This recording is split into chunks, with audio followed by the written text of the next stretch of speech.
Hi everyone. Detective Lefebre speaks. This is a haunting case of mystery and obsession. When single mother Lena Carter begins receiving cryptic midnight phone calls featuring a chilling music box melody, she's thrust into a decades-old web of secrets tied to her family's dark past. I find myself racing against shadowy forces who will stop at nothing to control its power. What begins as eerie phone calls spirals into a gripping battle for truth, redemption, and survival. The first call came during a thunderstorm, the kind where lightning illuminates the sky in bursts and the wind howls through the cracks in old windows. Lena Carter was alone, putting her young daughter to bed, when the phone rang. She hesitated to answer, the late hour making her uneasy. When she did, no one spoke. Instead, the faint tinkling of a music box filled the line, a haunting, mournful melody that seemed to echo from another time. The call ended abruptly. Lena brushed it off as a prank, but when it happened the next 2 nights at the same time, precisely midnight, she grew terrified. Her fear wasn't just about the strange calls, but something deeper, a gnawing feeling that the melody wasn't unfamiliar. It stirred memories she couldn't quite place, fragments from her childhood. She called me, desperate for help. Lena's distress caught my attention immediately. Midnight calls with no voice and a recurring melody. It wasn't a random prank. After calming her down, I asked for her phone records. Scanning the logs, I noticed a distinct pattern. The calls always came from the same number, a payphone located in an abandoned part of town, a derelict neighborhood once bustling with factories. The payphone itself was an oddity, a relic from another era. Why would anyone choose such an inconvenient, out-of-the-way place to make these calls? And why exactly 33 seconds each time? There was no rambling, no hesitation. It was calculated, deliberate. Whoever was calling Lena wasn't improvising. They were sending a message. The melody stuck in my head like a splinter, beautiful yet unnerving. Its familiarity wasn't just unsettling Lena.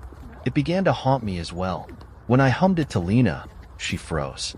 "I know that tune," she whispered, her voice trembling. I used to hear it when I was little, but when I pressed her for details, her memories faltered. She remembered sitting on the floor of her childhood home, hearing the melody drift through the house, but she couldn't recall the source. A music box, she thought, or was it something else? The memories were hazy, tangled with feelings of warmth and unease. I decided to dig deeper. If this melody was more than a prank, it could hold the key to understanding why Lena was being targeted. Investigating Lena's family history was like stepping into a room full of shadows. Her family had lived in the same town for generations, their story intertwined with its rise and decline. But beneath the surface, tragedy seemed to follow the Carter name. Her father, Richard Carter, was the first mystery. He disappeared without a trace when Lena was just a baby. No one in town could agree on what had happened. Some whispered he'd abandoned his family, others believed he died in an accident or been murdered. His disappearance left a void in Lena's life and her mother's heart, but the family rarely spoke of him. Then there was Lena's older brother, Danny. He drowned in a local pond when Lena was 6, an event that left her with fragmented, traumatic memories. There were whispers about that too. Neighbors murmured that the circumstances of Danny's death didn't add up. The past had left scars on Lena's family. Could these calls be connected to one of those tragedies? The melody, so familiar to Lena, felt like a thread connecting her to something or someone long lost. The payphone intrigued me. In an age of smartphones and digital messaging, it was an anachronism, a deliberate choice by the caller. I needed to know who was behind this and why they were tormenting Lena. I decided to stake it out. The 4th night arrived, cold and still. I parked my car a block away and waited, concealed in the shadows. The payphone stood under a flickering streetlight, its booth weathered and rusted. Midnight approached, and I watched as the seconds ticked closer. Precisely at 12 a.m., a figure emerged from the darkness. A man in a hooded coat, moving with purpose. He approached the payphone and inserted a coin. The call began. For 33 seconds, he stood motionless, listening to the faint tune that played from the receiver. I stepped out, moving quickly but quietly. Just as I was within shouting distance, he turned, his face obscured by shadows and the hood. He bolted, vanishing into the night. I chased him, but he was faster and more familiar with the area's labyrinthine alleys. When I returned to the payphone, I found only a coin jammed in the slot and the faint scent of pipe tobacco lingering in the air. Whoever this man was, he wasn't just playing games. He was toying with us, and he had a reason. The music box melody gnawed at me, its haunting notes a riddle begging to be solved. Determined to trace its origin, I visited every antique dealer, pawn shop, and music store in the area, playing the tune on my phone for anyone who would listen. Finally, at a dimly lit music shop filled with dusty instruments and time-worn sheet music, the shopkeeper's eyes lit up in recognition. "That's a custom piece," he said, gesturing to a shelf lined with old music boxes. It was made by a craftsman named Wilhelm Drosselmeyer, real eccentric. He used to create unique melodies for each box. I asked if he could identify the owner of the box that played this specific tune. After rifling through his ancient ledgers, he found a name: Richard Carter. The name hit like a thunderbolt. Richard Carter, Lena's missing father, had purchased the music box nearly 40 years ago. But why would its melody resurface now, tied to cryptic midnight calls? That evening, I returned to Lena's house to tell her what I'd learned. Her home, a modest two-story on a quiet street, was dark except for the glow of a single lamp in the living room. As I knocked on the door, I caught movement in the window, a shadow slipping out of view. When Lena answered, her face was pale. "Is someone else here?" I asked, stepping inside. She shook her head nervously. Together, we searched the house, room by room. In her daughter's bedroom, I noticed the faint scent of pipe tobacco again, an unmistakable match to the scent at the payphone. Lena was growing more frightened. Whoever this was, they weren't just calling. They had been in her home. But why would someone go to such lengths to torment her? And how were they connected to her father's music box? I suggested we look through Lena's family belongings for clues. In the attic, amidst dusty boxes of faded photographs and old letters, we found something remarkable: an ornate leather-bound diary. It belonged to Lena's mother, Mary Carter, and the entries dated back decades. The diary painted a vivid picture of Mary's life with Richard. In the early days, their marriage was happy, but as time went on, Richard grew increasingly secretive. He became obsessed with a special project, working late into the night and shutting himself away in the basement. Mary described hearing faint strains of music, melodies that felt wrong, as though they carried hidden meanings. The final entries were especially troubling. Mary wrote of receiving strange phone calls, much like Lena's midnight calls, in the weeks leading up to Richard's disappearance. One entry stood out. "Richard says the music box is the key, but I fear what he's unlocked. I don't know who to trust anymore." Hidden within the diary's back pages, written in hurried scrawls, was a sequence of numbers. At first glance, they seemed random, but I recognized them as coordinates. A quick check on my phone revealed their destination: a remote cabin deep in the woods, miles outside of town. The property had once belonged to Richard Carter. Lena was hesitant to go, but I assured her that we were closer than ever to finding answers. Whoever was tormenting her, and whatever her father had been involved in, the answers were waiting for us in that cabin. The next morning, armed with flashlights and a healthy dose of caution, Lena and I ventured into the woods. The drive was long and winding, the narrow road choked with overgrown trees. Finally, we reached the cabin, a dilapidated structure hidden from view by the dense forest. Inside, the air was heavy with dust and decay, the kind of stillness that suggests a place long forgotten. Cobwebs clung to the corners, and broken furniture littered the floor. But amidst the wreckage, I found something startling: a photograph pinned to the wall. It showed Richard Carter and another man, both smiling and holding what looked like a music box. On the back of the photograph, in Richard's unmistakable handwriting, were the words, "We finally did it." The cabin also yielded more evidence: scattered notes and diagrams detailing sound frequencies and their effects on the brain. It was clear Richard and his mysterious partner had been working on something far more complex than a simple music box. Suddenly, a faint sound broke the silence, a music box melody drifting from deeper within the cabin. We followed the sound to a trapdoor in the floor. Below, in the hidden basement, The air grew colder. I couldn't shake the feeling that we had just crossed into dangerous territory. As Lena and I emerged from the eerie cabin with the photograph and Richard's notes, a figure stepped out from the shadows. A wiry man with sharp features, his hand tucked into his coat as if concealing a weapon. He introduced himself as Frank Waters, a private investigator, and his appearance wasn't by chance. "I've been tracking Richard Carter's case for years," he said, lighting a cigarette with trembling hands. Frank explained that he had been hired decades ago by an anonymous client to locate Richard after his disappearance. He had combed through archives, interviewed neighbors, and even traced the music box's origins, but the trail had gone cold. When I pressed him for more details, his story took a chilling turn.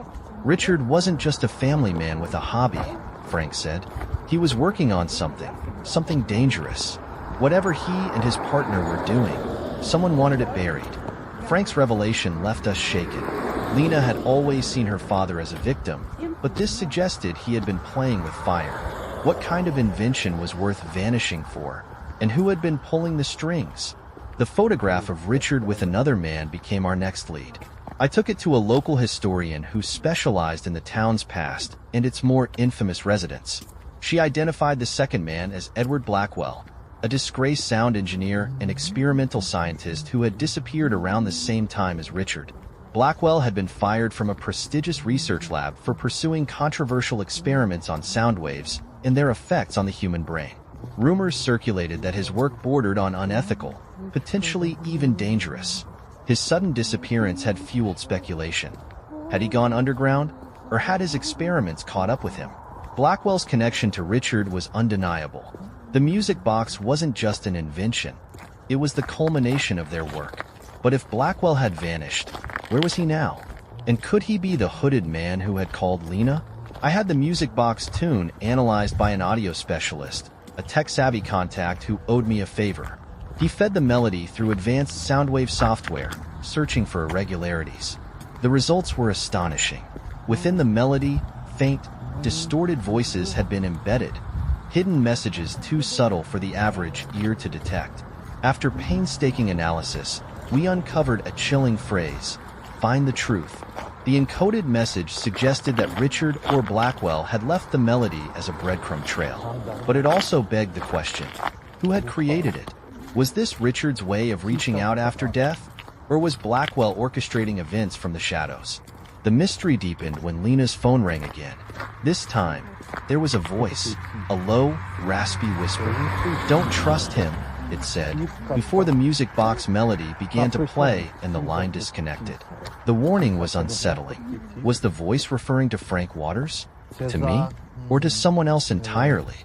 Whoever was behind these calls seemed to know more about Richard and Blackwell's work than anyone else, and they were willing to toy with Lena's fear to get their message across.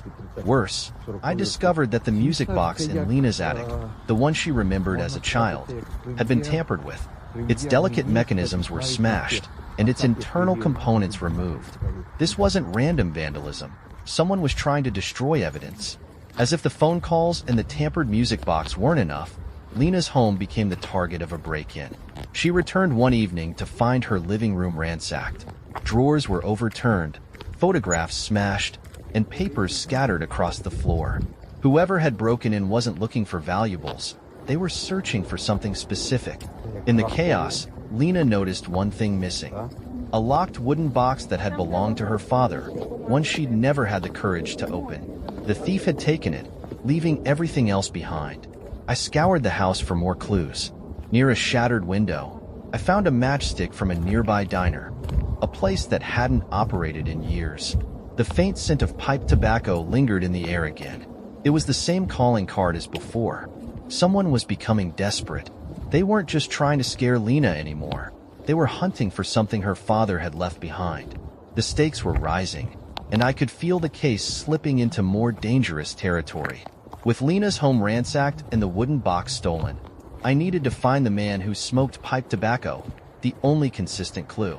A bartender in a rundown pub near the abandoned neighborhood remembered a drifter fitting the description. He was a quiet man, always seated in a dark corner, and he paid for his drinks with crisp, old bills that felt out of place.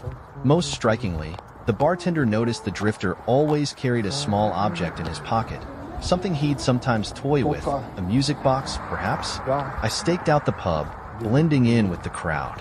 Late that evening, the drifter appeared. He was unremarkable at first glance, middle-aged, unkempt, his clothes a mix of old and new. But the way he moved, cautious and calculated, revealed he was no ordinary vagrant. As he sat down, I noticed a faint bulge in his coat pocket, small and square. Was it the missing music box mechanism? I approached him casually, striking up a conversation. He was tight-lipped, but let slip one crucial detail. The Carter family's been cursed by its secrets. Some secrets are better left buried. Before I could press further, he vanished into the night, leaving behind only a whiff of pipe tobacco. Searching for more information about Richard Carter's mysterious partner, Edward Blackwell, I tracked down Blackwell's widow, Agnes, now living in a care facility. Though frail, her mind was sharp, and she had little hesitation in recounting her late husband's dark obsession with sound manipulation. Edward and Richard were visionaries, she said, her voice tinged with bitterness. They believed they could use sound to influence emotions, even memories. But Edward grew paranoid. He claimed Richard wanted to use their invention for control. That's why Edward burned the lab. He didn't want their work to fall into the wrong hands. When I asked if Edward had survived the fire, she hesitated. He promised me he'd come back, but he never did. Sometimes I hear the melody. Late at night, in my dreams. Her words sent a chill down my spine. If Blackwell had survived, was he the drifter I'd encountered? And if so, what was he after now? The lab fire that supposedly claimed Blackwell's life took on a sinister new light. I dug into the police reports from that time, which revealed something startling. While the fire was officially ruled an accident, there were discrepancies. Witnesses saw two figures fleeing the scene moments before the blaze consumed the building. Even more troubling, no human remains were ever recovered. A burnt music box mechanism was found in the wreckage, warped but intact. Was this the prototype for the music box haunting Lena's life? Piecing these details together, I theorized that Blackwell had staged the fire to destroy evidence of his and Richard's invention, faking his own death in the process. But why? And why re-emerge now, targeting Lena with cryptic calls and warnings? Lena's phone rang again. This time, the voice on the other end wasn't just a whisper. It was a growl, filled with rage. "The melody will set me free," it said, followed by the music box tune, now distorted and eerie, as though pleading for resolution. The call left Lena in tears, clutching her daughter tightly. This phrase, "the melody will set me free," felt like a riddle. Was it about redemption, revenge, or something darker? I realized the melody wasn't just a haunting tune. It was a key, a piece of the puzzle Richard and Blackwell had left behind. I traced the call, hoping to catch the caller in real time. Once again, it originated from the same abandoned payphone. When I arrived moments later, the booth was empty, save for a note taped to the receiver. The answer lies where the fire began. It was clear that the abandoned lab held the final pieces of the mystery. The ruins still stood, overgrown and forgotten at the edge of town. I devised a plan, set a trap for the midnight caller. Lena, though frightened, agreed to come along. At midnight, we waited in the shadows near the remains of the lab. The faint smell of ash lingered in the air, despite decades having passed. Soon, the music box melody echoed softly, not from Lena's phone, but from the ruins themselves. It was a recording, set to lure us in. A hooded figure emerged from the darkness, walking slowly toward the lab. I stepped out, confronting the man, Edward Blackwell. His face was gaunt, his eyes sunken but alive with intensity. "You shouldn't have come," he rasped, clutching something tightly, a music box. Blackwell didn't flee this time. Instead, he began to speak, his words dripping with guilt and anger. "Richard betrayed me," he said. "He wanted to sell our creation. He didn't care what it could do, only what it was worth. I burned the lab to stop him, but I couldn't stop him completely." I pressed him to explain. "The music box," he said, his voice breaking, "isn't just music. It's a key to unlocking what we buried. And now, you've dug it all up. As he spoke, I noticed the music box in his hand had markings matching the missing mechanism from Lena's attic. Blackwell wasn't just luring us here. He was trying to finish what he started all those years ago. The pieces were falling into place, but the game wasn't over yet. Blackwell's confession hinted at a greater danger, one that would soon come to light. Edward Blackwell stood there, gripping the music box as though it held the weight of his soul. His confession poured out, a tragic tale of ambition, betrayal, and regret. He explained how he and Richard Carter had created a device capable of embedding subliminal messages within sound waves, using the guise of a music box as their prototype. "It was meant to heal," Blackwell said, his voice shaking. "We believed sound could alter emotions, relieve trauma, even restore memories. But Richard, he saw its potential for control. He wanted to sell it, to weaponize it. I couldn't let that happen." The partnership turned toxic, and on the night of the fire, Blackwell confronted Richard. Their argument spiraled out of control, and in his desperation, Blackwell set the lab ablaze to destroy their work. Richard tried to salvage the music box, but a collapsing beam pinned him down. Blackwell fled, believing Richard had died in the fire. But he didn't die, did he? I asked, piecing together the puzzle. Blackwell shook his head. No, he escaped, and he continued our work. That's why I had to stay hidden, until now. Blackwell led us to a hidden basement beneath the ruins of the lab, untouched since the fire. Inside, shelves of charred notebooks and ruined equipment surrounded a single intact object, the prototype music box, humming faintly with life. "The melody is the key," Blackwell said. "It unlocks a memory buried deep in the human mind. But there's a price. It doesn't just bring memories back, it fractures them." Blackwell explained how Richard had continued experimenting with the music box after the fire, embedding subliminal commands into its melody. Lena's childhood music box, he revealed, was one of Richard's last creations, designed to implant memories of him into her mind. A desperate attempt to preserve his legacy before he disappeared for good. At last, the final truth about Richard Carter emerged. He hadn't disappeared willingly. He had gone into hiding after realizing the full extent of the damage his invention could cause. The melody that haunted Lena was his attempt to warn her, to leave behind a trail that would lead to the destruction of the music box technology. But Richard wasn't the mastermind behind the midnight calls.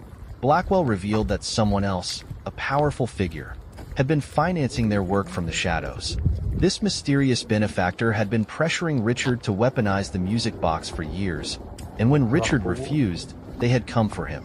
Richard's death wasn't an accident. It was a calculated move to silence him. The true mastermind of the case was finally revealed. Frank Waters, the private investigator, was more than just a meddling detective. Blackwell exposed him as an operative for the shadowy corporation that had funded their research decades ago. Waters had been hired to recover the music box technology and ensure no one else could access it.